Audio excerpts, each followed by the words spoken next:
আধরাতে ঘুম ভেঙে গেলেই মনে পড়তো সকাল হলেই স্কুলে যেতে হবে, আর মনে মনে চাইতাম এই রাত যাতে কখনো না শেষ হয়। অথচ দেখুন সেই স্কুলকেই এখন কতটা মিস করি। সত্যি বড়ই বিচিত্রময় এই জীবন। আধরাতে যদি ঘুম ভেঙে যায় মনে পড়ে কতজনের কত কিছুই তো মনে পড়ে। ছোট্ট শিশুটির হয়তো প্রবাসে কর্মরত বাবার কথা মনে পড়ে, বয়সের ভারে নুয়ে পড়া মানুষগুলোর হয়তো বা মৃত্যু চিন্তা ভেসে আসে। তরুণ লেখকটির লেখাগুলো ঠিকমতো প্রকাশিত হবে কিনা, পাঠক নন্দিত হবে কিনা সে কথা মনে পড়ে। বিনিয়োগকারীর শেয়ার বাজারে ধস নামবে কিনা সে কথা মনে পড়ে। আবার দেবদাসরা হয়তো পার্বতীদের চিঠির জন্য অপেক্ষা করে থাকে। আমার এক খালাতো ভাই উচ্চশিক্ষার জন্য দেশের বাইরে অবস্থান করছে। ওকে যখন জিজ্ঞেস করলাম, আচ্ছা আধরাতে যদি ঘুম ভেঙে যায় তখন তোমার কি মনে পড়ে, সে আমাকে বলেছিল, আমার তো দেশের কথা খুব মনে পড়ে রে। অর্থাৎ আমরা যেন ছুটে চলি আমাদের পছন্দের জিনিসগুলোর পেছনে, আর ভয়ঙ্কর জিনিসগুলো তাড়িয়ে বেড়ায় আমাদেরকে।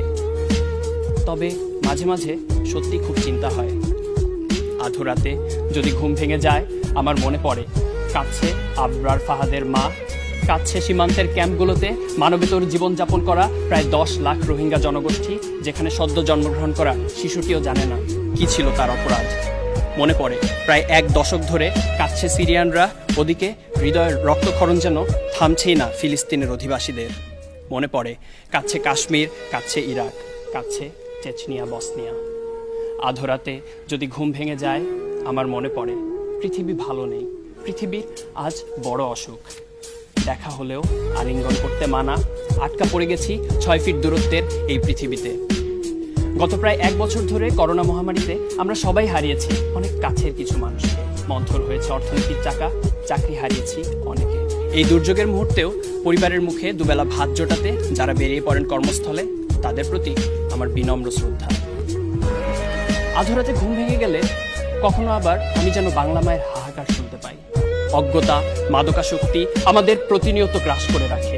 জাতির পিতা বঙ্গবন্ধু শেখ মুজিবুর রহমান যে সোনার বাংলার স্বপ্ন দেখেছিলেন, সেই স্বপ্নকে আমরা কতটুকু বুকে ধারণ করতে পেরেছি, সেই লক্ষ্য বাস্তবায়নে আমরা কতটুকুই বা কাজ করতে পেরেছি।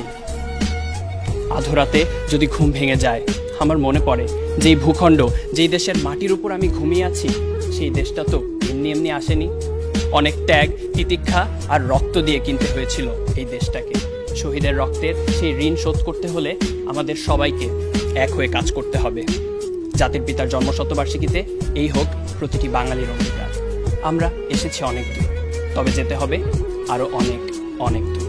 আধরাতে যদি ঘুম ভেঙে যায় আমার মনে পড়ে অনাহারে থাকা সেই সব অসহায় শিশুদের কথা, যাদের দিন কাটে ফুটপাতে আর রাতটা কোনো মতে কেটে যায় রেল স্টেশনের এক কোনায়। আর তখন সুকান্তের মতো আমারও দৃপ্ত কণ্ঠে বলতে ইচ্ছা হয়, এসেছে নতুন শিশু, তাকে ছেড়ে দিতে হবে স্থান। চলে যাব তবু আজ যতক্ষণ দেহে আছে প্রাণ, প্রাণপণে পৃথিবীর সরাবো জঞ্জাল। এ বিশ্বকে এ শিশুর বাসযোগ্য করে যাব আমি। নবজাতকের কাছে এ আমার দৃঢ় অঙ্গীকার। স্বীয় কর্মে উৎকর্ষ সাধন করে প্রতিটি দিনকে সাফল্যমণ্ডিত করুক প্রতিটি মানব সত্তা। সুন্দর চিন্তার পরিস্ফুটন ঘটুক, স্বপ্নের জাগরণ হোক। দুশ্চিন্তার কালো ছায়া সরে গিয়ে পৃথিবী দেখুক নতুন দিনের আলো। আধরাতে যদি সত্যিই ঘুম ভেঙে যায়, হতাশা বা দুশ্চিন্তায় নয়, বরং হাসি মুখে নিশ্চিন্তে আবারও ঘুমিয়ে পড়ুক এই পৃথিবীর প্রতিটি মানব সন্তান। এই আশাবাদ ব্যক্ত রেখে আমি আমার বক্তব্য এখানেই শেষ করছি। ধন্যবাদ বিচারক মণ্ডলী, ধন্যবাদ সবাইকে।